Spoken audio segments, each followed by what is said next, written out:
দোতলায় ঠাকুর শ্রী রামকৃষ্ণর নিকট উপস্থিত মাস্টারমশাই। তখন বেলা ৩টে। ঠাকুর গলায় ব্যাধি সামান্য উন্নতি হয়েছে। এটা হচ্ছে 10ই অক্টোবর 1885, পরদিন শনিবার। কথা প্রসঙ্গে শ্রীরামকৃষ্ণ তার গলা দিয়ে রক্ত পড়া সম্বন্ধে বললেন, যদি বন্ধ হয় তো তবে তো। মাস্টারমশাই বললেন, সে সেরে আসছে। শ্রীরামকৃষ্ণ বললেন, না, সেসব উল্টে গেছে। ডাক্তার ডুকরি রোগ পরীক্ষা করে বলেছিলেন যে ঠাকুরের গলার ভিতর শুধু ফোড়া হয়েছে। পরবর্তীকালে প্রমাণিত হয়েছিল যে তার এই রোগ নির্ণয় ভুল হয়েছিল। এখানে শ্রীরামকৃষ্ণ ডাক্তার ডুকরি রোগ নির্ণয়ে যে ভুল সে বিষয়ে উল্লেখ করছেন। দ্বিজ উপস্থিত হয়েছিলেন। দ্বিজর বয়স 15-16। তাকে মানুষ করেছেন তার ছোট দিদিমা।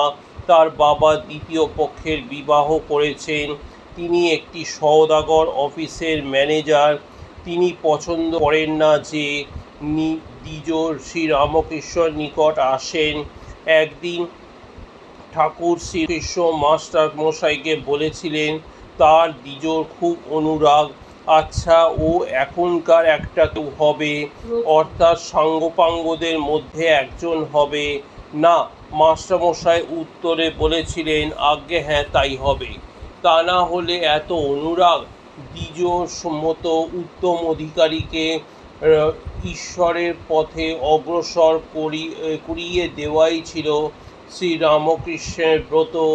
দ্বিজর ওপর দৃষ্টি পড়তেই শ্রীরামকৃষ্ণের মুখমণ্ডলে হাসির দ্যুতি দেখা দেয়। মাস্টারমশাই দ্বিজকে ইঙ্গিতে জিজ্ঞাসা করেন, গাড়ি পেয়েছিলে? শ্রীরামকৃষ্ণ কৌতূহলী হয়ে জিজ্ঞাসা করেন, কি? শ্রীরামকৃষ্ণ মাস্টারমশাইকে জিজ্ঞাসা করেন, পূর্ণর সঙ্গে দেখা হয়েছিল, সে কি সে বারণ করেছে? শ্রীরামকৃষ্ণ আবার তার পীড়ার সম্বন্ধে মাস্টারমশাইকে বলেন, কেউ নিয়ে ঝাড়িয়ে দে। পরবর্তী ঈশ্বর তারাপদ উপস্থিত হয়েছেন। তিনি গিরিশচন্দ্র নাট্য সম্প্রদায়ের লোক, গায়ক।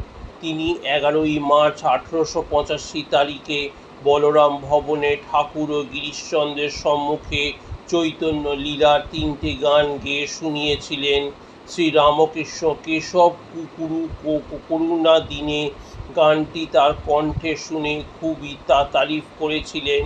শ্রীরামকৃষ্ণ তারাপদকে দেখে মাস্টারমশাইকে বললেন, ও এলে আমার ভয় হয়। ঠাকুর শ্রীরামকৃষ্ণ কিন্তু তারাপদকে তার পাদস্পর্শ করতে দেন। তিনি তারাপদকে প্রতি নমস্কার করেন। দক্ষিণেশ্বর থেকে এসেছেন বুড়ো গোপাল ও যতীন। ঠাকুর শ্রীরামকৃষ্ণ তাদেরকে জিজ্ঞাসা করেন, কেমন? মাস্টারমশাইয়ের মনে হয় ঠাকুর সম্ভবত শ্রী শ্রী মাতা ঠাকুরানীর সম্বন্ধে খোঁজ খবর করেছেন। বুড়ো গোপাল বলেন, সব ভালো, আপনি কেমন? কিছুক্ষণ পরে শ্রীরামকৃষ্ণ পূর্ণ সম্বন্ধে বলেন, খুব চতুর, এখানে আসছে।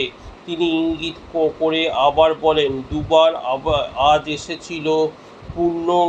পূর্ণর সঙ্গে পূর্ণর প্রসঙ্গ করতে করতে তিনি আবিষ্টপ্রায় হয়ে বললেন, আহা! মহেন্দ্র মুখার্জি উপস্থিত হয়েছেন। বাগবাজারের মহেন্দ্র মুখার্জি, এর বাড়ি বাগবাজারের মদন মোহনজির মন্দিরে কিছু উত্তরে। এর ভাই প্রিয়নাথ মুখার্জি। এদের ময়দা সুজি তেলকলের মালিকানা ছিল। 21শে সেপ্টেম্বর 1884 তারিখে এই মহেন্দ্র মুখার্জি গাড়িতে চড়ে শ্রীরামকৃষ্ণ স্টার থিয়েটারে গিয়েছিলেন চৈতন্য লীলা ও অভিনয় দেখতে। মহেন্দ্রনাথ শ্রীরামকৃষ্ণের কৃপাধন্য।